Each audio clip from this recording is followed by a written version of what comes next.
একদম গরম গরম। উফ, যা মজা লাগবে না। না বাবা, খাই।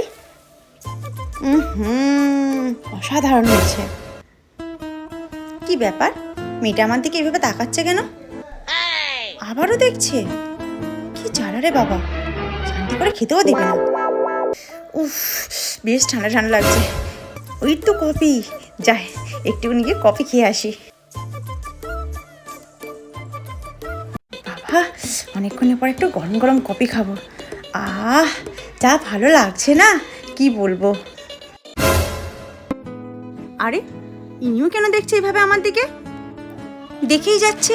কি জ্বালা বলো তো, শান্তি করে খেতেও দেবে না। আরে, সবাই খেতে বসে গেছে। যাই যাই, এবার আমিও বসে যাই। কতদিন পরে একটা অনুষ্ঠান বাড়ি পড়েছে। এরাও দেখছে। এরা আজকে একটা ব্যবস্থা করতেই হবে। আমি সেই থেকে লক্ষ্য করছি আপনারা আমার দিকে তাকাচ্ছেন। আপনারা কি ভাবছেন বলুন তো? আমার ড্রেস পিস দেখে কি মনে হচ্ছে যে আমি বিনা নেমন্তন্নে খেতে এসেছি? আপনারা জানেন আমি কে হই? আমি কোনের পিসির মেয়ে হই। আসলে কি বলুন তো, এটা না কার্তিক পুজো বাড়ি। 哎呦我的妈！